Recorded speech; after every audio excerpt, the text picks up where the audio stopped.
बहुत समय पहले की बात है। सुबह का समय था।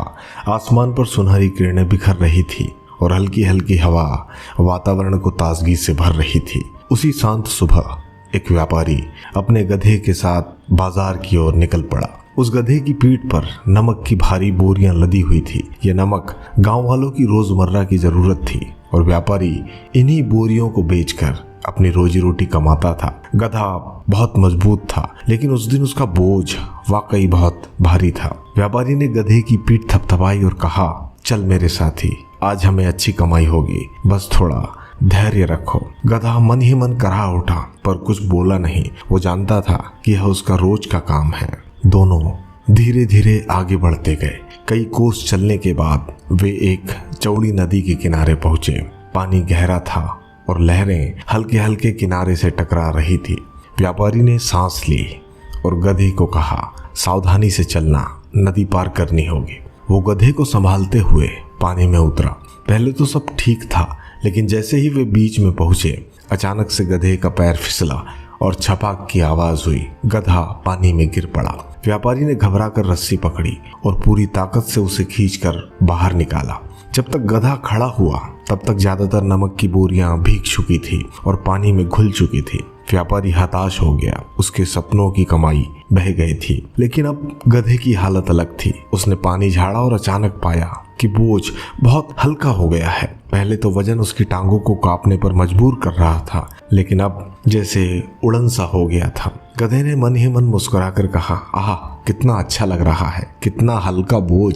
व्यापारी ने निराशा से सिर हिलाया और बोला, अब वापस चलना होगा, सारा नमक बर्बाद हो गया है। वो गधे को लेकर घर लौटा और फिर से नई बोरियां तैयार करने लगा। अगली सुबह व्यापारी ने गधे पर फिर से भारी नमक की बोरियां लाद दी। गधा मन ही मन सोच रहा था, कल तो कितना आसान हो गया था, बस पानी में गिरना पड़ा और बोझ हल्का हो गया। क्यों ना आज फिर वही करूं। गधा आज चालाकी वाली मुस्कान दबाकर चला। व्यापारी को कुछ पता नहीं था कि उसके मन में क्या योजना चल रही है। दोनों फिर से उस नदी पर पहुंचे। व्यापारी ने फिर से कहा, सावधान रहना, कल जैसी गलती मत करना। लेकिन गधे ने व्यापारी की बातों पर ध्यान नहीं दिया। जैसे ही वे नदी के बीच में पहुंचे, उसने जानबूझकर अपना पैर फिसलाया और धड़ाम से पानी में गिर पड़ा। छपाक की तेज आवाज हुई और तभी व्यापारी चिल्लाया, अरे फिर से। लेकिन जब तक वह गधे को बाहर निकालता, तब तक फिर वही हो चुका था। नमक घुल चुका था और बोझ गायब हो चुका था। गधा गर्व से खड़ा हुआ और सीना तान कर आगे बढ़ा। उसके चेहरे पर मानो यह लिखा हो, देखो मैंने तुम्हें मात दे दी, कितना आसान है ये। व्यापारी ने गुस्से से भौं चढ़ाई। वो समझ गया था कि यह दुर्घटना नहीं, बल्कि गधे की चालाकी है, लेकिन उसने कुछ नहीं कहा। उसके चेहरे पर हल्की सी मुस्कान थी। ठीक है, अगर यह खेल खेलना चाहता है तो मैं भी देखता हूँ। रात भर व्यापारी सोचता रहा। उसे समझ आ गया था कि गधा उसकी मेहनत बर्बाद कर रहा है, लेकिन अब समय था उसे सबक सिखाने का। सुबह हुई। इस बार व्यापारी ने वही पुरानी तरह की बोरियां उठाई, लेकिन उनके अंदर नमक नहीं था। बड़े बड़े स्पंज भरे थे।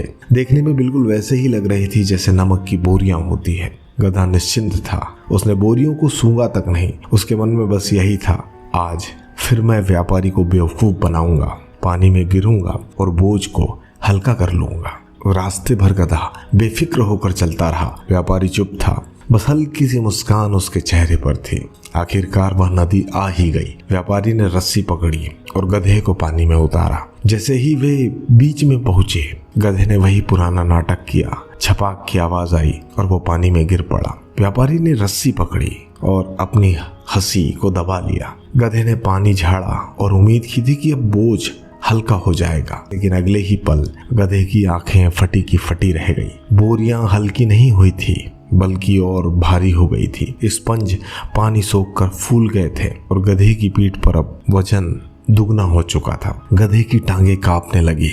वो कराह उठा, ढेजू ढेजू की आवाज करते हुए कहा, यह क्या हो गया। हर कदम पर उसे ऐसा लग रहा था कि जैसे वो गिर जाएगा। व्यापारी जोर से हंसा और बोला, सोचा था कि तुम मुझे मात दे दोगे, लेकिन याद रखो गधे, चालाकी करने वाले ज्यादा दिन टिक नहीं पाते। कभी कभी वही चाल उन्हें अपने जाल में फंसा देती है। गधा थक कर चुप हो गया। उसे समझ में आ गया था कि उसकी चालाकी ने ही उसे मुश्किल में डाल दिया है। इस कहानी से हमें एक सीख मिलती है। ईमानदारी से काम करना मुश्किल लग सकता है, लेकिन चालाकी और धोखा कभी स्थायी फायदा नहीं दे सकते। और सच यही है, जिंदगी में एक दो बार चालाकी काम आ सकती है, लेकिन अंततः वही चालाकी हमारे लिए बोझ बन जाती है। इसीलिए हमेशा याद रखें, दूसरों को धोखा देकर जीतने की कोशिश करने वाले आखिरकार खुद ही अपने जाल में फंस जाते हैं। यह कहानी आपको कैसी लगी कमेंट सेक्शन में अपनी राय जरूर दें। तो मिलते हैं नेक्स्ट वीडियो में, तब तक के लिए नमस्कार।